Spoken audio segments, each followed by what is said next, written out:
Good morning. So today we're going to be talking about making bonsai trees from cutting. So high quality bonsai trees usually cost, it could be in the thousands. Um, but this doesn't mean we can't make them ourselves.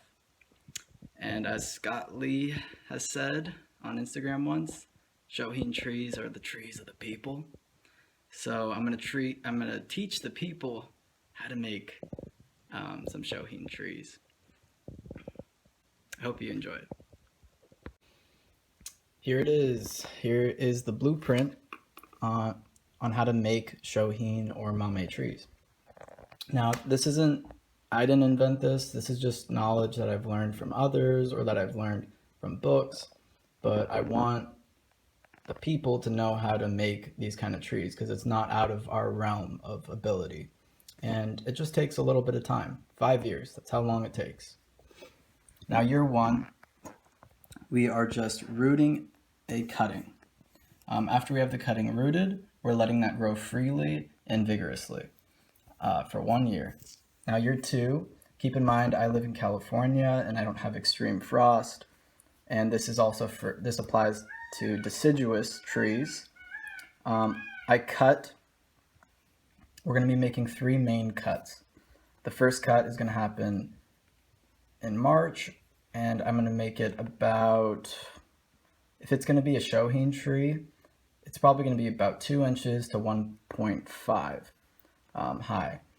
Once I make that cut, we'll have a new leader start emerging. I'm going to let that leader grow freely until it is 2/3 the thickness of the trunk. Once it is, if it does occur during that growing season, I will pinch the apical bud at the tip of the branch. That will suppress growth and limit or retard that branch's elongation and thickening. Now, in year three, we're going to make our third cut for our trunk line. And so we have that movement. 1, 2, cut. Then we're going to grow out our next leader. Once it's 2/3 the thickness, once again, we are going to cut. And we're also going to start growing out primary branching. Year four, we're going to start growing. Hopefully we already have our primary branching. If we do, we're going to be growing secondaries, which are branches that come off the primaries. Then year five, we'll be growing out tertiaries, which are branches that come off secondaries. We're basically just making fine twigging on our tree. By this time, we should have a pretty nice Shohin tree. So as you can see, it's not too difficult, and I will take you into the garden and show you some real life examples of what I'm doing with a Ficus carica, an edible fig. So here's an example of year one where I rooted a cutting and then I will just let it grow freely to get as thick as possible. Right now that's way too thin for even a mame bonsai, that's too thin. So I'm just gonna let that grow freely. Now here is a cutting that I made. It's actually in year three. So let me show the first cut I made. You could see from I rooted the cutting in year one.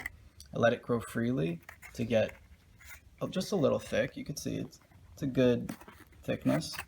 Then I cut the following year in March. So that was year two. Okay, let's see. Then once again, you could see I let a branch grow out this way, and I let it grow freely for a year until it was 2/3 the thickness of what was below it. Then I cut again the following year in March, so that would be this year, and I got this new leader, which I'm going to let get 2/3 the thickness of what was before it. And I actually also got a primary branch on a turn. So that's when you want to build your branches, on the turns. So right at that turn, I have a primary starting to come out. Now the following year, year four, once this is 2/3 the thickness, I will cut back and then I'll start building out primary branches. And then year five, we'll be building out secondaries and maybe even some ramification. So that's what the cutting looks like. Doesn't look like much right now, but I assure you within time, it will be a very nice tree. Here's another tree that was grown from cutting. But this one's been around for a while. I just had a change of direction. So it's been taking longer to make this tree than it needed to be. But you could see where the first cut was made. That was a large, just kind of straight trunk. But then I cut here. Then we started building out branches down this way, one up this way, so we could get this semi-cascading effect. So you could really see, you could create all sorts of styles from cutting. Here's a cutting. I got this cutting from Gary Ishii, and I've just kind of started building out some branches on it.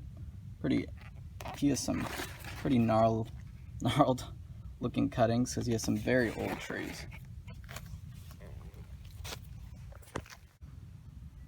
Here's an example of a cutting I made. This is year 2. So you could see where I made the cut in March, and we have a new leader and actually a primary branch that came out. So once again, we're going to let this thicken up a lot this year until we get about 2/3 the thickness of the trunk. And then once that is achieved, if it happens within this year, I will be pinching off the tip so it doesn't grow anymore.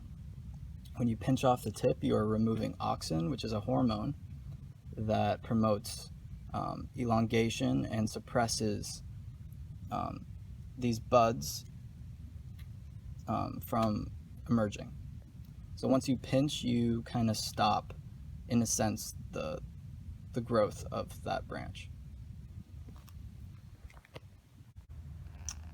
So here's a large, very large cutting from a fig tree. As you can see, it's not a normal size cutting.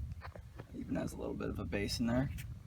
And I actually topped that off from a pretty old fig tree from a ex-girlfriend's house, actually. I guess you could consider that a parting gift. But it rooted out. I misted it. I had it in very fast draining medium, and it grew quite aggressively, and soon I'll start training it, but right now I'm just letting it get healthy. So I hope that you enjoyed that video. Please let me know if you have any questions about what I taught over the course of that video. Leave a comment. Don't feel afraid to smash that like button for the YouTube algorithm. And I'll be uploading more videos. But in the meantime, enjoy, and yeah, just let me know if you have any questions. Peace.